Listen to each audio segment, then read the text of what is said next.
Pastor Mark coming to you from Urbandale, Iowa, where I have the pleasure of sitting with and introducing you to Mike Wagner, a friend of mine, one of my favorite guys to talk to for many reasons, Mike, but you're one of the best, most well-read guys I know.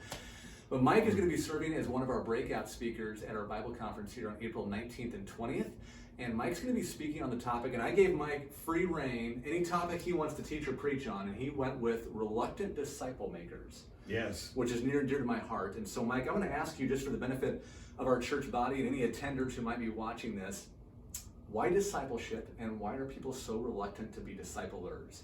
Well, thanks for the opportunity to actually think out loud with you about this subject and to talk. I really felt that this was something that I had been thinking about and actually doing and struggling with and learning for the last 5 years. So for the last 5 years, I've been meeting with guys for the purpose of disciple making, and every 12 to 18 months start off with a new batch of guys and kind of commission other guys to go take the reins and start their own groups. And so we've been doing this for some time, and so I felt like, okay, I want to articulate some of the things I've learned from the scriptures, and then working alongside men, especially as they explore the challenge of being a disciple maker. Absolutely. Where do you find, as you talk about finding a new crop of guys to meet with, where do you find your guys? Well, I go to the fishing hole.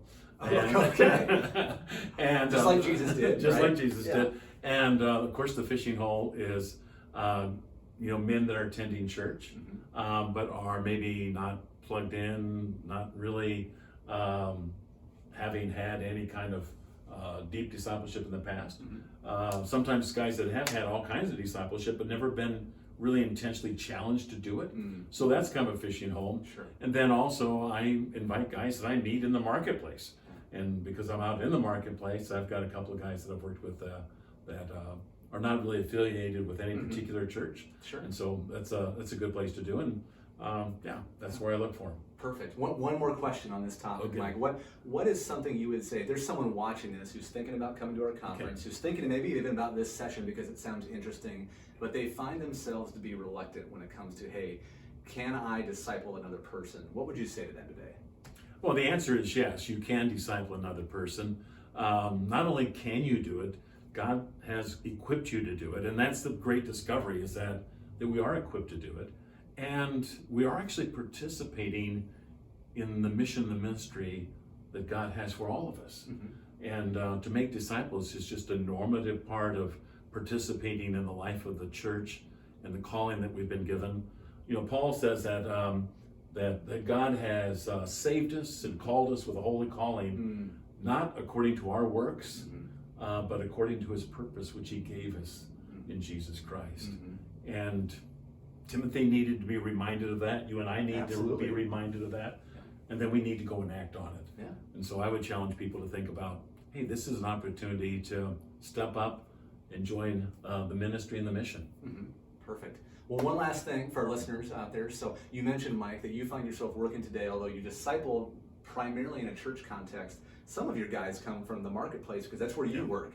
And so I feel like you and I kind of tagged on our way in and out. Totally. So I started out 20 years in corporate America and then was called into ministry. You started out in ministry and have been called into the marketplace since then, which is kind of an incredible story. And so now you serve as president and founder of White Rabbit Group, talent development and consulting firm, if you will, based here in Urbandale, and have a lot of neat stories about how you build your materials, how you interact with clients, and how your Christian faith informs all of that. And so Mike is going to be sharing a lot of that on the CC podcast, which will be recording an episode with Mike as a guest live at the Bible conference on April 19th and 20th. And if you're quick and find a seat in time, you can be part of that live studio audience and hear about Mike's story. If they say they're with you, they get a discount, right? Exactly. All right, that's all we ask for sure. So anyway, thank you, Mike, for agreeing to be with us this spring. Look forward to seeing many of you on April 19th and 20th at Federated Fellowship Church for Spring Bible Conference. And with that, have a great day.